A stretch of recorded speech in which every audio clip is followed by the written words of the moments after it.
បាទស្វាគមន៍ជាថ្មីបងប្អូនអរគុណបាទយើងមកតពីវគ្គមុនទៀតបាទអញ្ចឹងវគ្គមុនយើងធ្វើតម្រង់ poster ដូចជាសុភាសិតដែរប៉ុន្តែយើងធ្វើតម្រង់ប្រឈមបាទអញ្ចឹងម្ដងនេះយើងធ្វើតម្រង់បែបនេះបាទតម្រង់ផ្ដេកបែបនេះហើយយើងចូលទៅយក shape របស់យើងមកប្រើប្រាស់បាទនឹងយើងចាក់រូបភាពចូលទៅក្នុងផ្ទៃអក្សរបាទដែលមានតម្រង់ដូចនេះបាទអញ្ចឹងយើងចូលទៅdesign ទាំងអស់គ្នា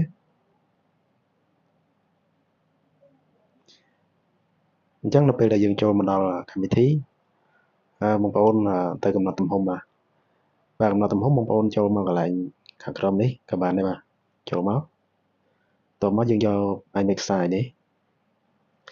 តមកកន្លែងនេះយើងជ្រើសយកYouTube thumbnail បងប្អូនយក YouTube thumbnail មក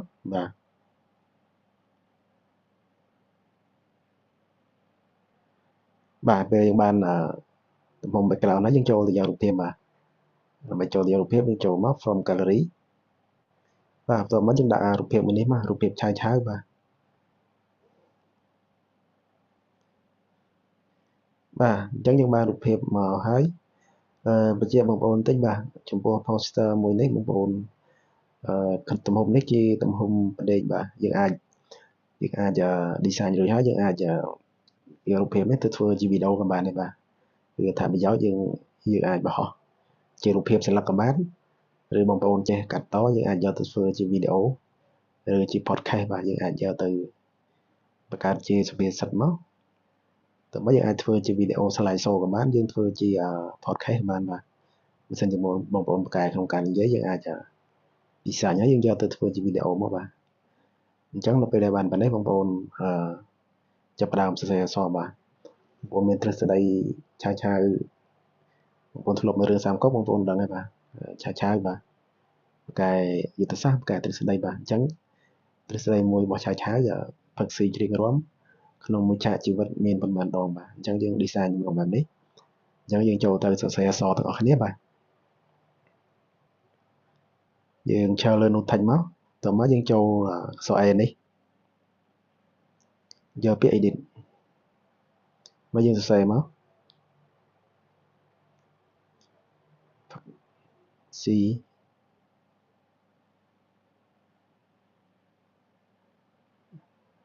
C ជ្រៀងរាំ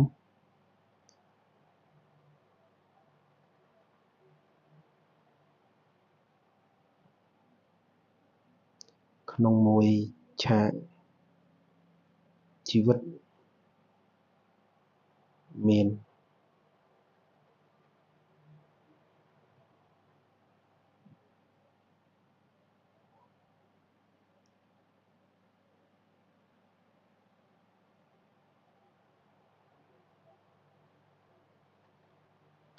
អូខេប៉ុណ្ណឹងបងប្អូនពេលយើងបានប៉ុណ្នេះបងប្អូនយើង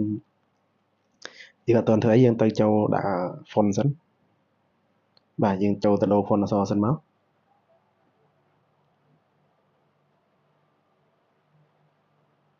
យើងចូលឡើង font មកតបមកខ្ញុំយក font មួយគឺបងប្អូនរកមើលយើងចូលឡើង my font ណាបងប្អូនដើម្បីដាក់ font ខ្មែរគឺ my font កន្លែង font នេះគេជា font អង់គ្លេសបាទអញ្ចឹងខ្ញុំយក font ដែលខ្ញុំឧស្សាហ៍ប្រើគឺ font KH នេះមក KH អង្គនេះបងប្អូនមើល font នេះមក KH អង្គសិល្បៈនេះបាទចុច OK មកបាទកន្លែងនេះបងប្អូនយើងអាចព្រីករូមមកយើងចង់បានទំហំប៉ុណ្ណាបាទអូខេយើងយកប៉ុណ្ណឹងបន្តមកទៀតគឺនៅក្នុង design របស់យើងគឺអក្សរនេះគឺយើងទៅយករូបភាពមួយមកចាក់ធ្វើជាពណ៌តែម្ដងបាទគឺយើងយករូបភាពមកចាក់ធ្វើជាពណ៌អញ្ចឹងដើម្បីចាក់យកពណ៌មកចាក់លើរូបភាពបានបងប្អូនត្រូវចោលលើ layer អក្សរយើងចោលលើ layer មកតបមកបងប្អូនត្រូវមើលពាក្យថានេះបងប្អូន texture នេះកន្លែងមើលទម្រង់បែបនេះយើងចុចមកតមកបងប្អូនចុចកន្លែងប្រអប់ខាងនេះបាទយើងទៅរករូបភាពយកមកចាក់ធ្វើជាពណ៌អក្សរបាទបន្តមកទៀតយើង យើងលើរូបភាពមកមកចាក់ធ្វើជាពណ៌អក្សរអញ្ចឹងពណ៌នេះគឺរូបមួយនេះបាទផ្ទៃមួយនេះយើងចាក់ទៅយើងចង់ចាក់ពណ៌មួយណាយើងដាក់ពណ៌មួយហ្នឹងមកបាទអូខេអញ្ចឹងយើងបានចាក់ហើយបងប្អូនគឺរូបភាពហ្នឹងយើងយកមកធ្វើជាពណ៌អក្សរតែម្ដងតើមកយើងចុចសញ្ញាគ្រីសនេះមកបាទតើមកទៀតបងប្អូនអាចទៅដាក់ stroke បន្តិចមកដើម្បីឲ្យនេះដើម្បីដាក់ stroke យើងចុច line stroke នេះមកបន្ទាប់មកយើងដាក់ពណ៌សបាទដើម្បីឲ្យអក្សររៀងច្បាស់តិចឃើញស៊ុំច្បាស់បន្តិចបាទយើងអាចបន្ថយបន្តិចមកអូខេប៉ុណ្ណឹងបងប្អូនគាត់ថាយកប៉ុណ្នេះបាទអញ្ចឹងយើងបាន design អក្សររួចហើយអញ្ចឹងខាងក្រោមនេះបាទអញ្ចឹងខាងក្រោមនេះពីវគ្គមុនខ្ញុំឲ្យបងប្អូន save file shape នេះជា PNG អញ្ចឹងនៅក្នុងវគ្គនេះយើងអត់ចាំបាច់មកគូចំណាយពេលគូ save ទេបាទអញ្ចឹងយើងចូលឡើង layer របស់យើងអញ្ចឹងដើម្បីដាក់ save នេះបានបងប្អូនចូលមកកន្លែងសញ្ញាលេខបូកនេះមកយើងពាក្យថា from gallery បាទអញ្ចឹងយើងទៅយករូបភាពដែលយើងបាន save ទុកបាទនេះជា save របស់យើងបាទហើយយើងចុចសញ្ញាគ្រីសមកគឺ save របស់យើងបានចូលមកដល់ផ្ទៃកិច្ចការបាទបងប្អូនឃើញទេគឺយើង save បែបនេះគឺការងាររបស់យើងលឿនគឺយើង design តែអក្សរហើយគឺយើងអស់ logo មកដាក់តែម្ដងបាទយើងអាចបងប្អូនអាច print room បានយើងចង់បានធំយើង print room មកបាទអូខេប៉ុណ្ណឹងបងប្អូនចង់បានមើលឃើញតូចបន្តិចយើងដាក់មកបាទអញ្ចឹងការងាររបស់យើងរួចរាល់ហើយបងប្អូនការងារយើងរួចរាល់ហើយគឺយើង design បានប៉ុណ្នេះយើងអាចទៅ sell ទុកបានហើយបាទបងប្អូនមានជាគំនិតយើងអាច design ប៉ុណ្នេះហើយដូចខ្ញុំនិយាយមុនអញ្ចឹងយើងអាចយករូបភាពនេះទៅបង្ហោះជារូបភាពសិល្បៈក៏បានយើងអាចធ្វើជាវីដេអូក៏បានដែរបាទហ្នឹងហើយបងប្អូនអញ្ចឹងវគ្គនេះគឺយើងចេះចាក់ពណ៌ទៅក្នុងអក្សរបាទយើងអាចទៅ download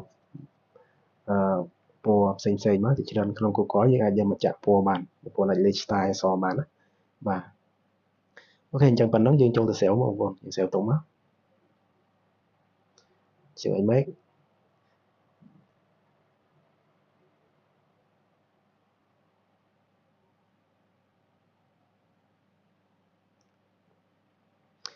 បាទយើងទៅមើល result របស់យើងបាទនេះគឺ result របស់យើងបងប្អូនបាទគឺយើងបានរួចរាល់ហើយបាទបងប្អូនទាំងអស់គ្នាមើលមួយអនុវត្តមួយបងប្អូនយើង design មួយធ្វើមួយការងាររបស់យើងចេញលទ្ធផលមកស្អាតបែបនេះបាទអញ្ចឹងវីដេអូនេះគឺមានតែប៉ុណ្្នឹងទេបងប្អូនយើងជួបគ្នានៅវគ្គបន្តទៀតបាទអរគុណ